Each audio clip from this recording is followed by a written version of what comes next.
So ఇక్కడ చూడండి, speaker నిర్ణయం రాజ్యాంగ ప్రజాస్వామ్య హత్య చేసినట్టే అని చెప్పేసి బీజేపీ రాష్ట్ర అధ్యక్షుడు రామచందర్ రావు తెలియజేస్తున్నాడు. స్పీకర్ ఏదైతే నిర్ణయం తీసుకుందో అది కరెక్ట్ అయినది కాదు, రాజ్యాంగ ప్రకారంగా ఇది రాజ్యాంగాన్ని హత్య చేసినట్టే అని ఆయన తీవ్రంగా ఈ మాటలో విమర్శిస్తూ మాట్లాడుతున్నారు. చూడండి, ఫిరాయింపు ఎమ్మెల్యేలపై వ్యవహారంపై శాసనసభ స్పీకర్ గడ్డం ప్రసాద్ కుమార్ తీసుకున్న నిర్ణయం రాజ్యాంగ హత్య, ఇది ప్రజాస్వామ్య హత్య అని బీజేపీ రాష్ట్ర అధ్యక్షుడు రామచందర్ రావు తీవ్రంగా దీనిపై స్పందించినట్టు మనం చూస్తున్నాం. పార్టీ ఫిరాయింపులకు పాల్పడిన ఎమ్మెల్యేలపై స్పీకర్ తీసుకున్న నిర్ణయం రాజ్యాంగానికి పూర్తి విరుద్ధంగా తీసుకుంటున్నారంట. మరి కాంగ్రెస్ వాళ్ళకి కావచ్చు, లేకపోతే స్పీకర్ గడ్డం ప్రసాద్ కుమార్ కావచ్చు, రాజ్యాంగం గురించి తెలియదా అంటే తెలిసే, కానీ తెలిసే విరుద్ధంగా ఎలా నిర్ణయం తీసుకున్నారు అనేది మనం ఇక్కడ ఆలోచించాల్సిన విషయం.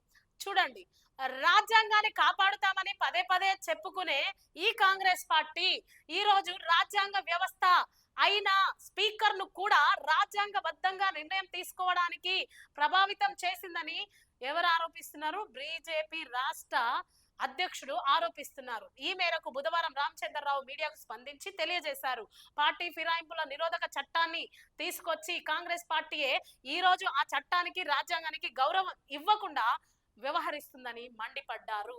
సో దీని విషయమై స్పీకర్ గాని లేకపోతే సుప్రీంకోర్టు గాని మరి ఒక్కసారి రాజ్యాంగానికి విరుద్ధంగా తీర్పు కాకుండా ఈ చట్టం తీసుకురావాల్సిందిగా మేము కూడా కోరుకుంటున్నాం. ఎందుకంటే గెలిచి ఈ పార్టీలోకి ఆ పార్టీలో నుంచి ఆ పార్టీలో నుండి ఈ పార్టీలోకి వెళ్లకుండా ఎమ్మెల్యేలకు కూడా ఒక భయం అనేది కలగాలి అంటే ఒక గట్టిగా చట్టం తీసుకురావాలి. అప్పుడే రూల్ పాటిస్తారు.